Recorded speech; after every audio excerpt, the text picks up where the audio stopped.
We welcome you all. I request Dr. Amrita ma'am, please introduce our today's esteemed speaker. Thank you. Good afternoon to all. Here we start with our first lecture from Fishery Science on technological interventions in fish processing and value addition by Dr. Parvati U. Dr. Parvati U is a senior scientist in fish processing division of ICRCFT, Cochin, and her major areas of research include optimization of preparation of innovative future products, including cosmetics from fishery resource and development of standardized process and protocol for sustainable processing techniques and light transport of food products. And she is a recipient of many awards such as IFAF Young Scientist Award. And with this brief introduction, I would like to welcome Dr. Parvati U to this session and I request you, Madam, to start the session. Thank you. Thank you, Dr. Amrit and Dr. Hamida. So myself, Dr. Parvati from Fish Processing Division of ICS Central Institute of Fisheries Technology. I hope I'm audible. Am I audible? Yes, madam, you are audible. So my topic is on technological interventions in fish processing and value addition. So let me just introduce my institute. It is ICS Central Institute of Fisheries Technology. It is rooted in Cochin and it was founded in 1957. So basically our research is on harvest and post-harvest technology. So we have proven our excellence in development of fishing and fish processing technologies. And we have scientific contributions in the field of fish harvesting, the processing, packaging, product development, quality assurance, fishery byproducts, fishery waste utilization, etc. So we have significant contributions in these particular areas, and we have got different research divisions, including fishing technology division, fish processing division. We have biochemistry and nutrition division, engineering division, quality assurance and management division, microbiology, fermentation and biotechnology division, extension information and statistics division. So let me just come to our area of interest.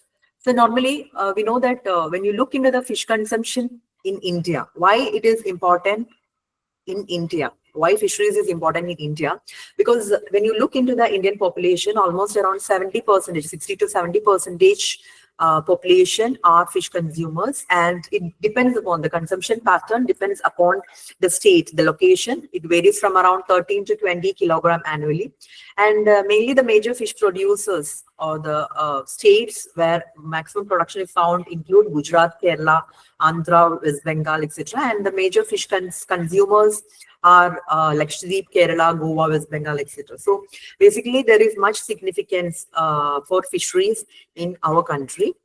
And why seafoods? Why you should have seafoods, or rather say fish?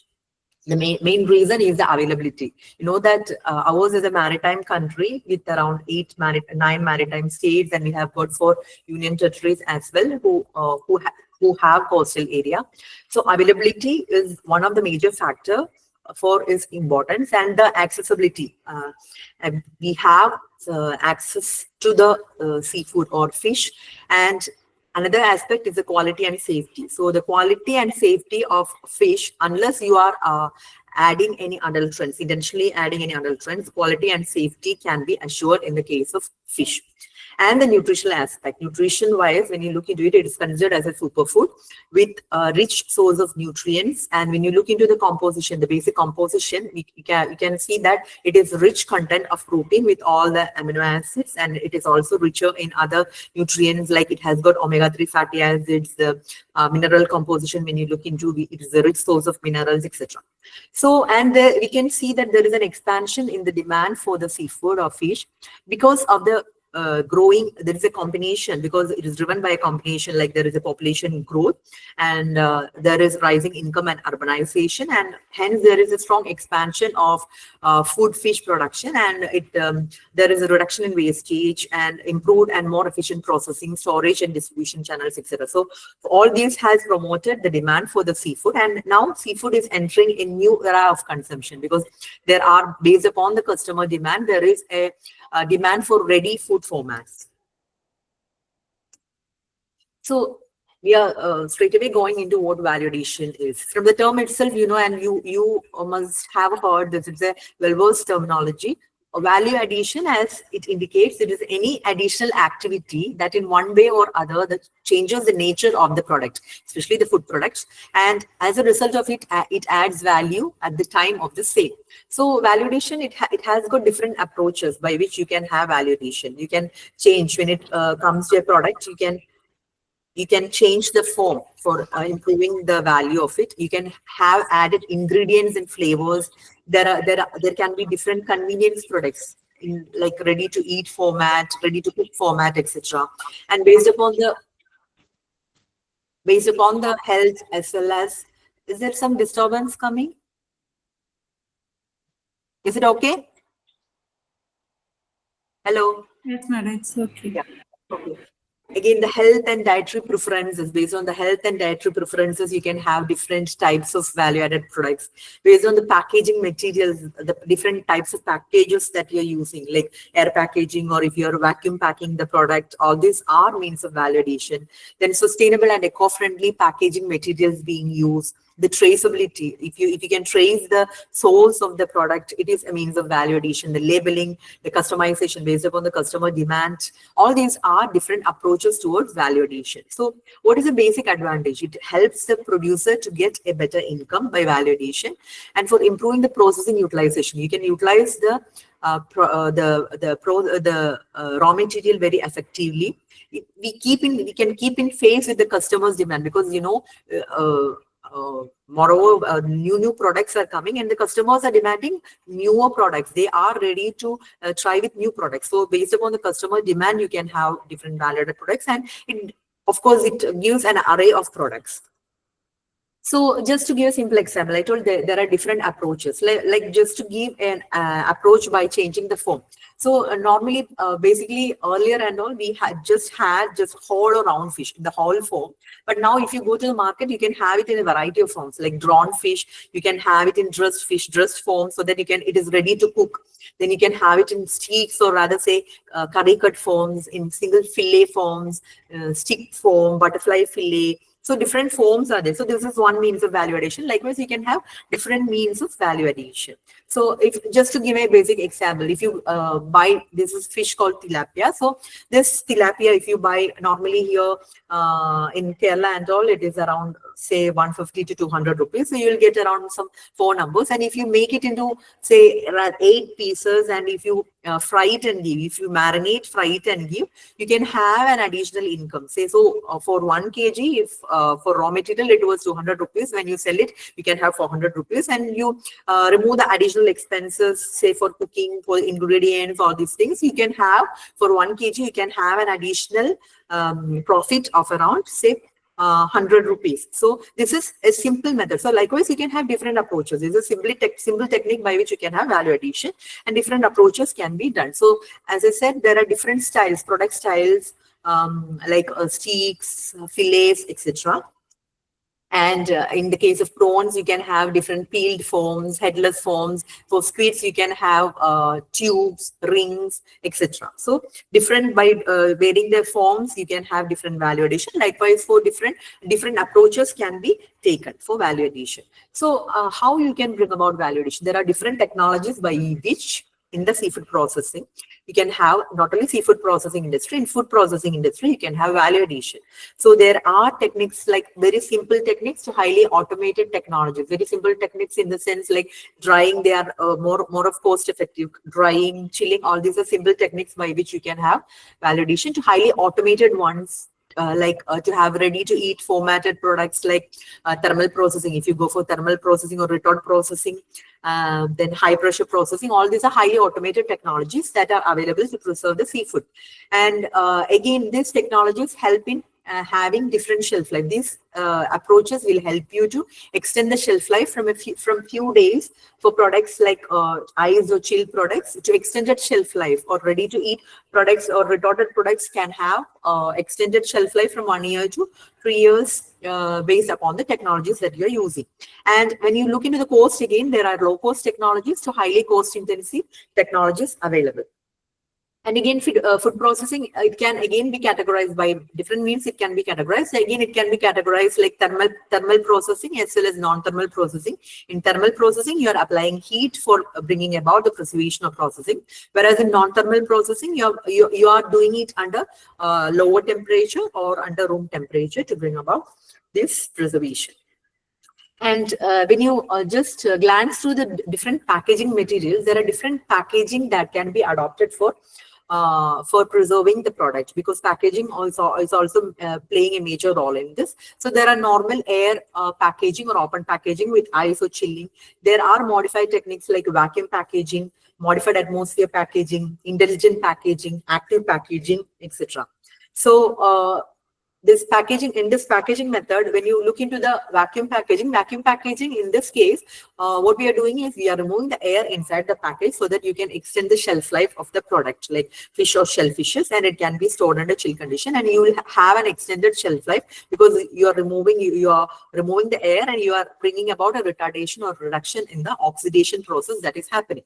So this is one method by which you can bring about a preservation or extended shelf life.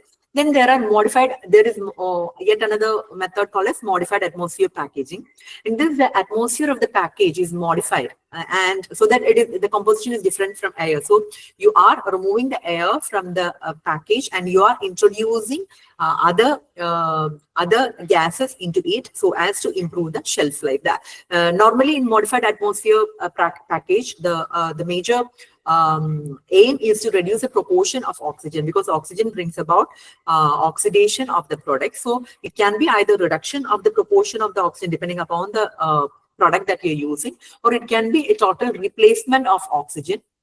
And for this, by replacing the oxygen, you can increase the proportion of other gases like carbon dioxide, nitrogen, etc. Normally, these are the gases that are normally used in the case of seafood industry. In other products, it can be accordingly used, because all these carbon dioxide, nitrogen, all these are inert gases, so it can be replaced and used. And commonly, in the case of fatty fishes, there is a ratio. Like in the case of fatty fishes, since it is more prone to oxidation, we are completely removing the oxygen and we are replacing it with carbon dioxide and nitrogen. Whereas in the case of lean fishes, we normally have a combination of 40:30:30. And again, depending upon the product, we can have different combinations.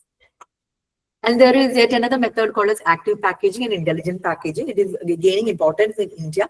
And active packaging is a type of packaging that changes the condition of the packaging, and it maintains throughout the storage period. Unless like the case of a modified atmospheric packaging and all, you can maintain it throughout the storage period. So you can have, for that, you can have scavenging systems like wherein you can remove the oxygen, carbon dioxide, etc. that are being liberated from the product. And there are releasing systems as well, like carbon dioxide, antimicrobials, antioxidant emitters, etc. for maintaining the quality of the product. And intelligent packaging is a system wherein you can monitor the condition of the packaged food so as to give information about the quality of the packaged material. It can be an internal or external indicator. So it will indicate whether the product is the quality is decreased, or what is the quality of the product, because by the volatiles that are being released from the product, there are indicators which will absorb these volatiles, and this will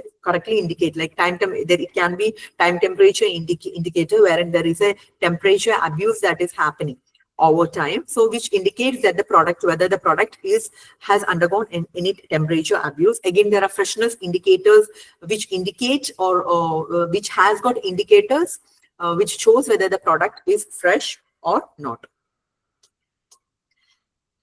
Then coming to hurdle technology. What is hurdle technology? Hurdle technology, when you look, when you have different combinations, that is, hurdle technology is an integration of different barriers to prolong the initial quality of the food. So you can have this, it can also be called as a combination process or a barrier technology, wherein you are giving different processing or different hurdles to have an, rather than having an additive effect, it acts synergistically so that it will give improved shelf life for the product. For example, pickling is a process by which, or curing is a process by which you can bring about preservation to the product. In the case of pickling or curing, you are having rather say you are decreasing the pH, you are looking into the pH, as well as you are adding other additives into it in the case of pickling. And if it is a case of drying and salting, dry salted fish, you are adding salt as an additive, which is bringing about a barrier, as well as you are drying the product wherein the water activity is reduced. So you can have a combination in the case of hurdle technology, or you can have vacuum packed and chilled product, wherein the application of vacuum into the packaging material is a hurdle, and again you are keeping it at a lower temperature, that is still condition. Again, you are giving a hurdle. So they are synergistically acting, and it is improving the shelf life of the product. So you just glance through the different processing methods that are adopted. Chilling is a very widely used technique. Chilling, or rather you can say icing, is a very widely used technology. And chilling is a low temperature preservation, which will reduce the spoilage of the fish. And the thing is that it should be done quickly, and the fish should be kept chilled and handled carefully and hygienically. And it is said that for every 10-degree reduction in the temperature, the rate of deterioration, it decreases by a factor of 2 to 3 times. And normally in chilling, the major objective is to cool the fish as quickly as possible. But you are not going to sub-zero temperature. That is, you are not going to a temperature lower than 0 degrees Celsius. Normally, the chilling temperature adopted is 2 plus or minus 2 degrees Celsius. So anyway, it will be in the range of around 0 to 4 degrees Celsius. And here you cannot completely prevent the spoilage, but you can reduce the bacterial as well as enzymatic activity by bringing or reducing the temperature. And again, chilling, again, icing. If it comes to icing, in the case of icing, you are having a direct contact with the ice, so it will be, the temperature will be still lower in the range of around 0 to 2 degrees Celsius. So normally when you look into the storage stability of the fishes under chill condition, since there are a wide variety of fishes, different fishes will have different shelf stability. And normally studies says that lean fishes will have a better stability because of the composition it has. It has lower fat content, and the lean fishes normally it has a storage stability of around 2 to 3 weeks, whereas fatty fishes have a lower shelf life of around 1 week. Shrimps, cephalopods, all these are marine in origin, and it has a shelf life of around 1 week to 2 weeks. And there are there are external factors as well as intrinsic factors which affect the stability. And normally it is said that based upon the intrinsic factors like foam, if it is a flat fish, normally the flat fishes will have a slow rate of spoilage when compared to the round fishes. When it comes to the size, big fishes have a comparatively slower rate of spoilage. Lean fishes will have a lower rate, as well as thick fishes have a lower rate because of the bacterial deterioration. And these chill products, when you look into the chill products, previously there was major demand in the international market, especially for sashimi or sushi grade tunas, because they are taken in the raw form. But now, and again, sashimi normally it indicates that the fish is safe to be prepared and eaten. It is a Japanese have major market for this, and mainly it is tuna that is being used for this chill condition. And there are other species as well, like salmons, pomfrets, shrimps, etc. And for this purpose, normally it is caught quickly and it is bled immediately upon capture, and it is gutted and iced thoroughly. So previously it was there was more demand for international market, but now there is an emerging demand, or there is more market in the domestic sector as well, especially in the urban entities, because there are a number of chilled products, especially in marinated or ready to cook forms. It is available, or ready to fry forms. It is available. This chilled type of products are available. And typically, when you say marinate, normally marinated product, it contains an acid. If you look, the acids, they bring about a preservation. As I said, in the hurdle technology, it brings about a preservation by reducing the pH. And normally we use vinegar or wine or citrus for reducing it as an acid, and you use oil and flavoring agents as well to transform the taste and texture of the dishes. By using these, it brings about a preservation effect. The acid, salt, spice, all this bring about preservative effect, and you can have it in the air pack condition or vacuum pack condition, and it ranges normally minimum of around 2 weeks to up about 1 month you are getting, because it is a chill product. You can't expect more than that. It depends upon the raw material as well as the ingredient composition that you are using. And coming to freezing, again, freezing is a low temperature preservation, but the major difference between the freezing and chilling or icing is that this freezing happens at sub-zero temperature. So it is one of the most important processing and preservation method where you are cooling it to a very low temperature. That is, you are converting whatever water is present in the fish or in the food is converted into ice. So you're freezing it at minus 40 degrees Celsius and you're storing it at minus 18 degrees Celsius. So the advantage is that there is minimum loss of the quality and you are arresting the bacterial or enzymatic activity. And it has, when compared to the icing technique or chilling technique, you have an extended shelf life with a minimum of 6 months and more up to about 1 to 2 years you get a shelf life.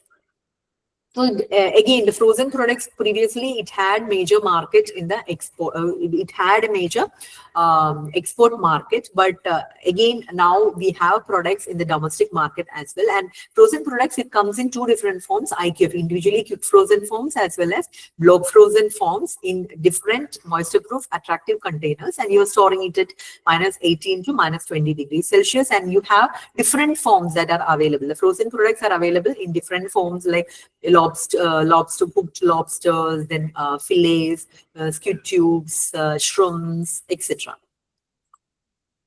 So these are the different types of products, a few of the products that are available. Even you can have other value-added products like battered breaded products, surmi, mince, all these things can be in the frozen condition as well. So we'll just categorize the different products. So these type of now whatever I'm mentioning, all these can, the battered breaded products or other products, all these can be either kept in the chilled condition, or you can keep it under the frozen condition, or it can be given on a daily basis, like heat and eat or fry and eat format on a live form also you can use it. So this battered and breaded, or rather it can be called as coated product or enveloped fish product. Now it is gaining much significance. It is having a huge market now in the industry, both in the domestic as well as the international market. So because of the nutritional value, the organoleptic characteristics, the appearance, it is gaining much significance. And the most important advantage of this battered and breaded product is that you are coating the product. So you are increasing the bulk of the product. So the minimum requirement is that you should have a 50% of fish meat in it, and remaining can be filled with other materials, starch-based materials like potatoes, tapiokas, etc. In the case of cutlets and all, you can have additional ingredients which are available in low cost. And again, you can use the low cost or underutilized fishes for preparation of this battered and breaded products. And the typical example includes the cutlets that is available in the market. You can have coated shrimps, fish balls, nuggets, patties. All these can be categorized as categorized under the coated product. So what is this coated product? So just to show it schematically, it's like meat, or it is you have a core material inside, which can be meat, or it can be meat combined with, or fish mince combined with other ingredients, and over that you are giving a pre-dusting. In some products like fish balls, you will be giving a pre-dusting followed by a batter, which is a liquid form, and it will be again given a coating, which is the breading, which is also called as breading.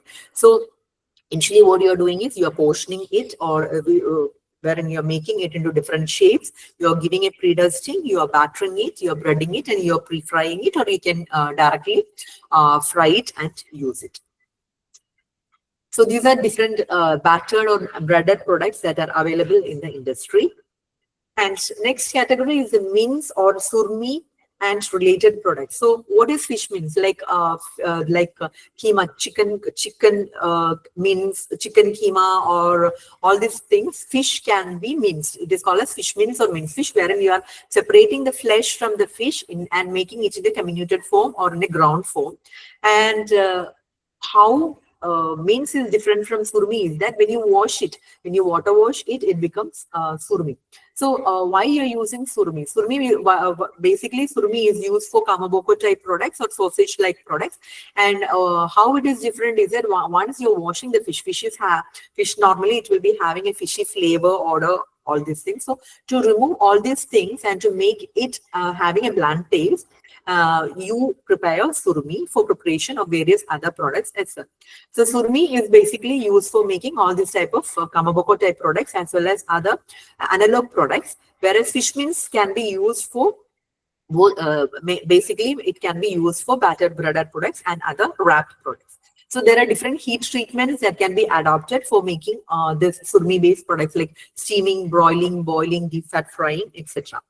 So these are some of the surmi or mince-based products. So these surmi and mince-based products can be used for the previously explained products like battered bread products like fish cutlets, fish fingers, balls, cakes. Other than that, you can also use it for preparation of other dried products like fish wafers, fish crackers, then fish soup powder, fish momos, fish papad, then surmi-based analog products. So what is this analog products? So analog products are nothing but imitation products. We say it as imitation products because in the market, you know, it is very costly to purchase shell products like lobsters, shrimps, etc. So this surmi-based analog products is rather a substitute for this. You can use the underutilized species that is having low cost underutilized species can be used, and it can be used for the preparation of surmi, and this can be incorporated with other flavors, so the flavors of the shellfishes like crab flavors, prawn flavors, etc. And it can be given the colors and it can be reshaped or remolded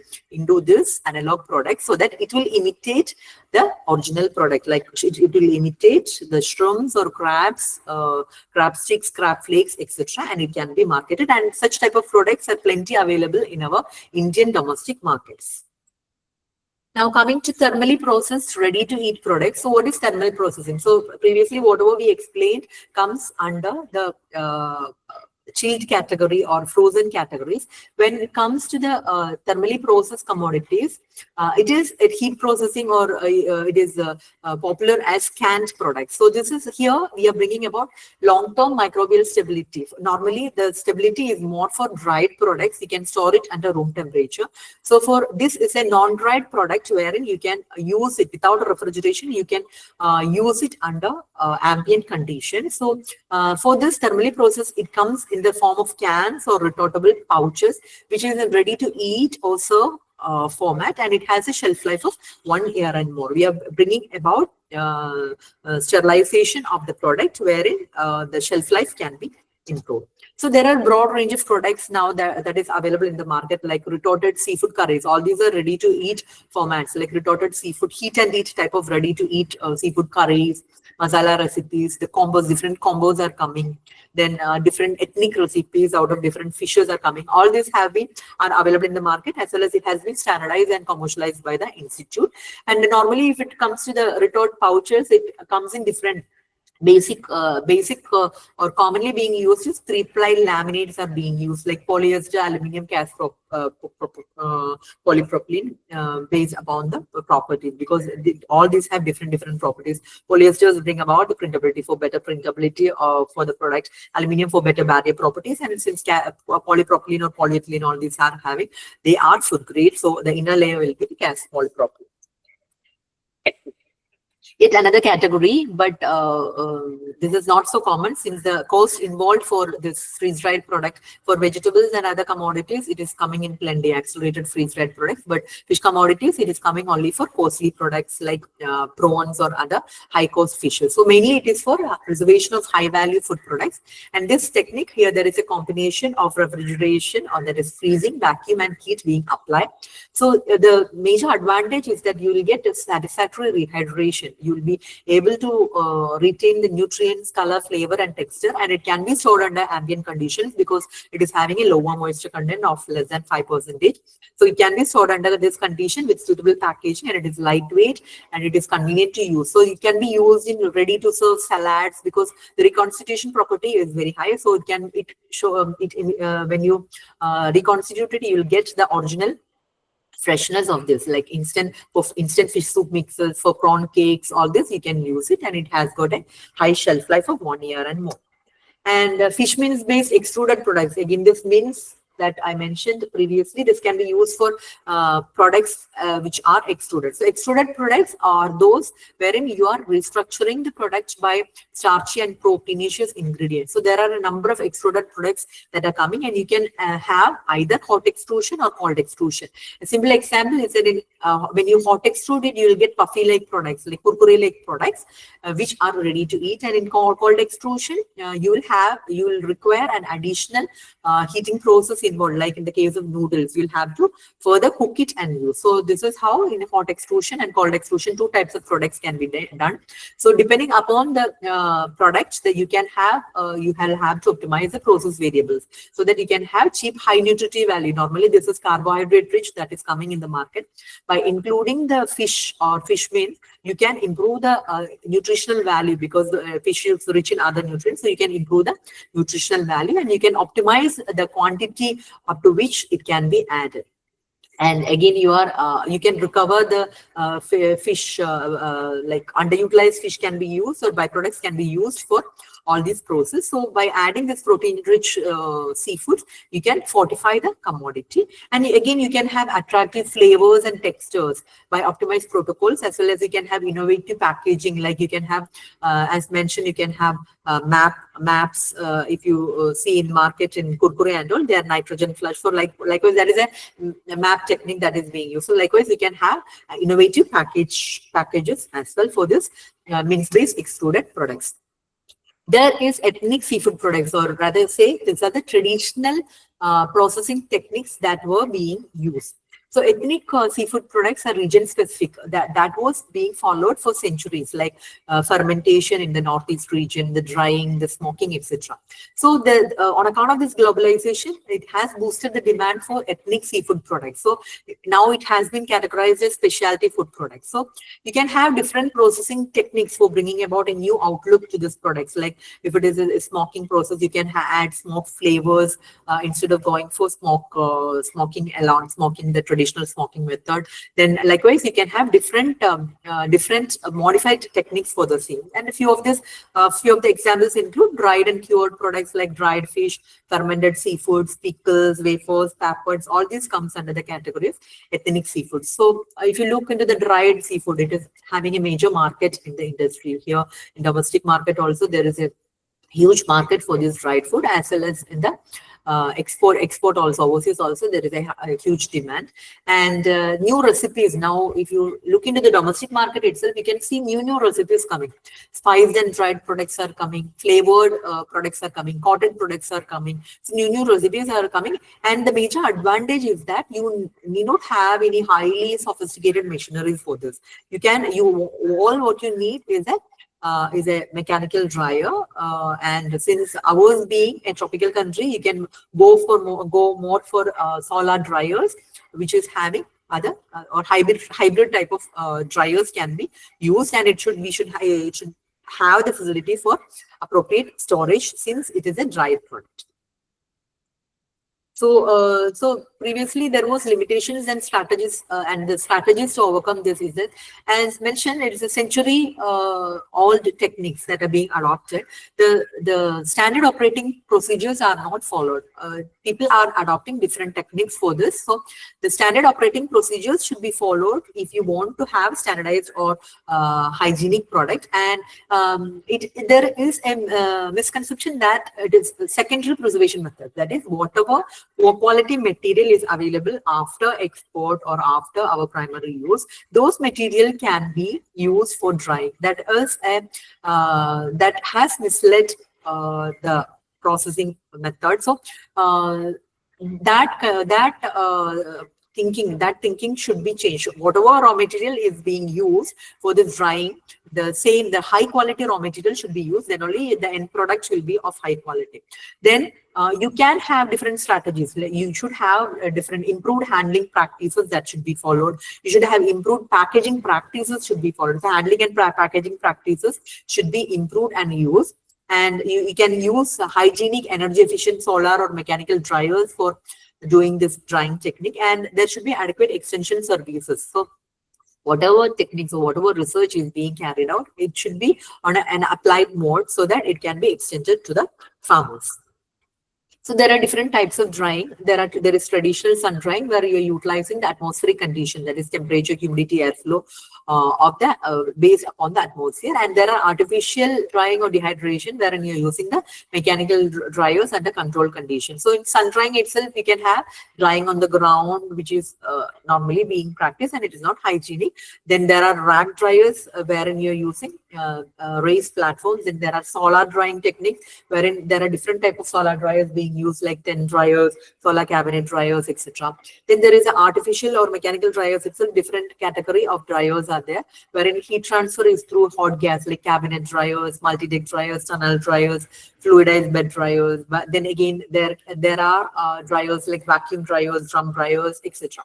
So these are few dryers that are available, like solar dryers, cabinet, tunnel dryers. Then in CIFT itself, we have got solar dryers with electric backup, solar dryers with LPG backup, then with electric solar cabinet dryers with electric backup, then solar tunnel dryers. So different types of dryers are available for drying of this fish. And in market also, you can see, as I mentioned, there are a variety of dried fish products available.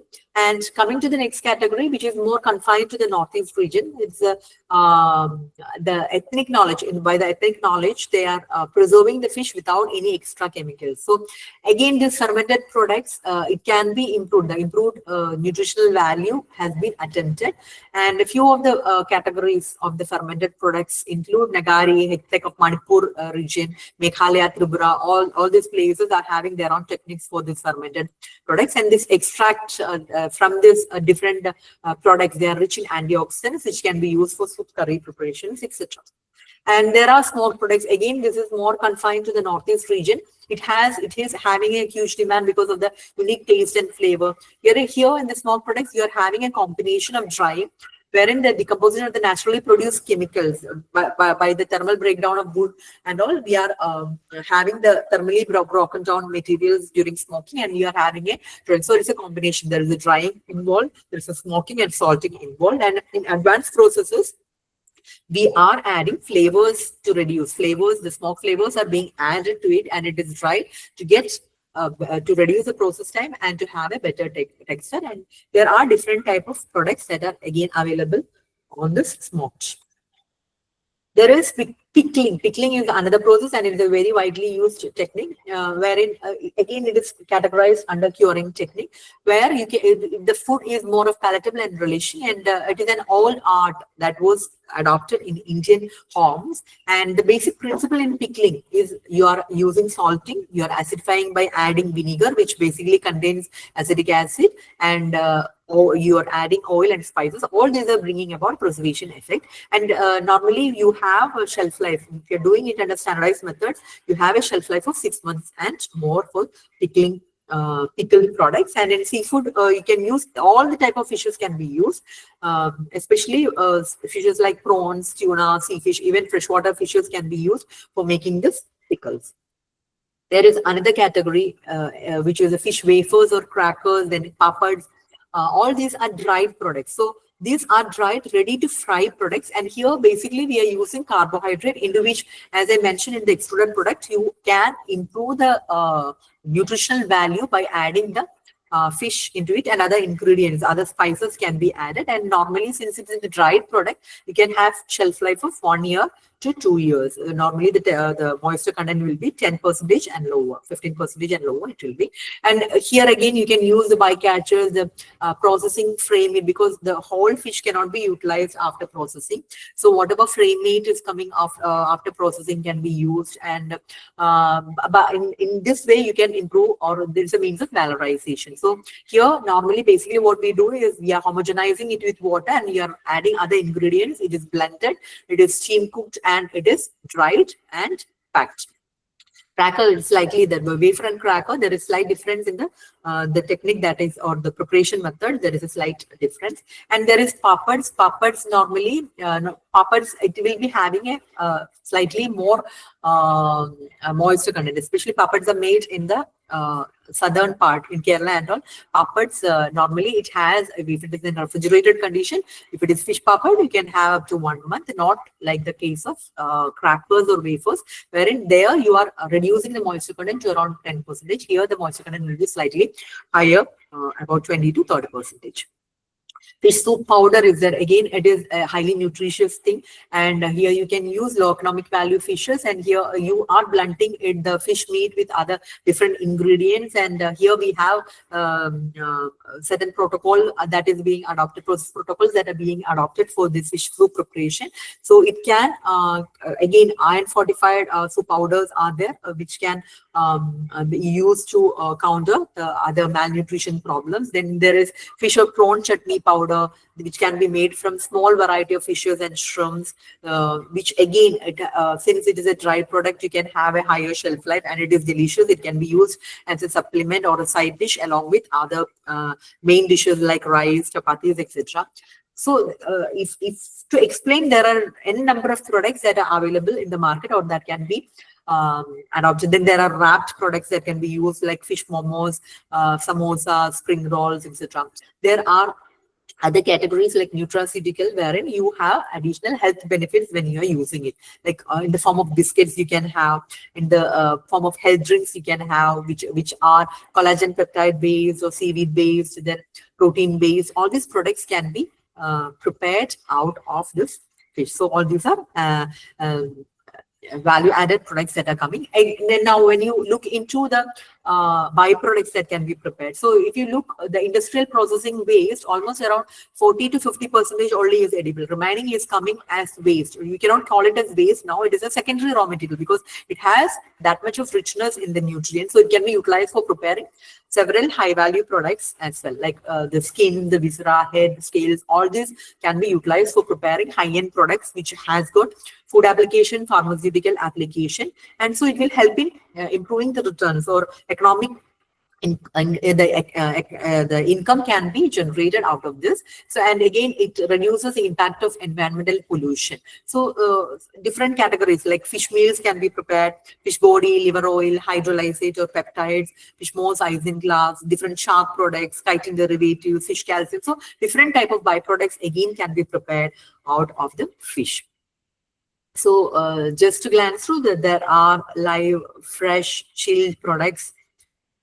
Then there are these ready to cook or ready to fry products that are coming, frozen category of products that are coming, then battered and breaded products that are coming, the specialty products out of the shrimps. There is a category of shrimp products alone.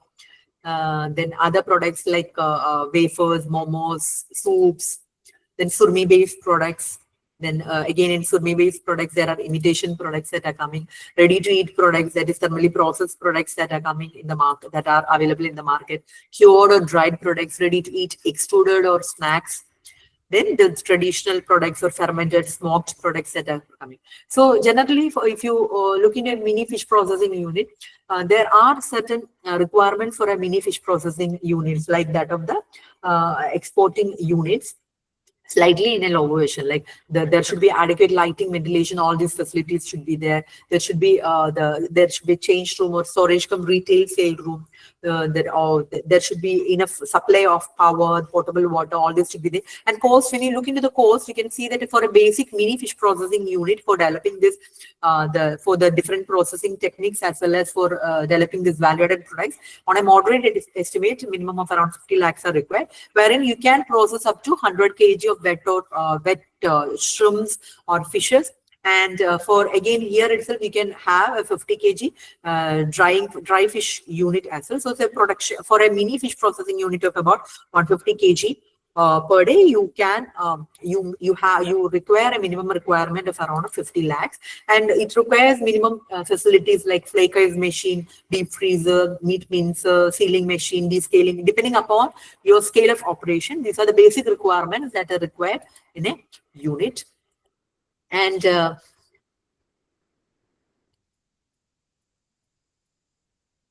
as mentioned, these are the different the codes that are required for the different units, and the capacities that are required for the different units, and the different machines that are available, like descaling machines are required for the same meat bond separators, are required. Filleting machines for taking out the mince. Then pin bone removers, meat mincers, meat dicer, wall chopper. So these are the different machineries that are required for depending upon the validation that you are doing. Like if it is battered and breaded product, you require a forming machine. Then for meatballs and all, again you require meat the forming machines. Then for if it is sausage, you need sausage stuffer. Then vacuum packaging machines, film sealing machines, gas griddle, electric fryers, etc. So these are the different machineries that are required for the fish processing. And again, in CIFT, we are giving trainings. There are different trainings that are given for processing and validation. We have normally we have got general trainings that are given as groups. Other than that, we have an agribusiness incubation center wherein we are giving we are commercializing for bringing about commercialization of the technologies by the entrepreneurs. We are hand holding them for the commercialization process. And the Agribusiness Incubation Center, this is the first incubation center in the fisheries sector, and we have more than 200 registered incubators, and different startups have been graduated here. And here, when you are registering or when you're doing training under ABI, you have got pilot plant facility in our institute, wherein we are giving training for pre-processing, freezing, chilling, value-added products, then different byproduct utilization, retort processing, breading, matching. So we have got different lines where we are giving technical assistance for the same, and different companies have registered and they have got assistance for the different value-added products as well. So this is in general about validation. So this is in brief about validation. Actually, this is a very vast area to look into. So thank you very much.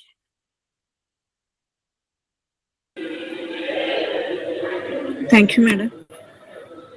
Thank you, Amrita. Now the participants can clear their doubts here.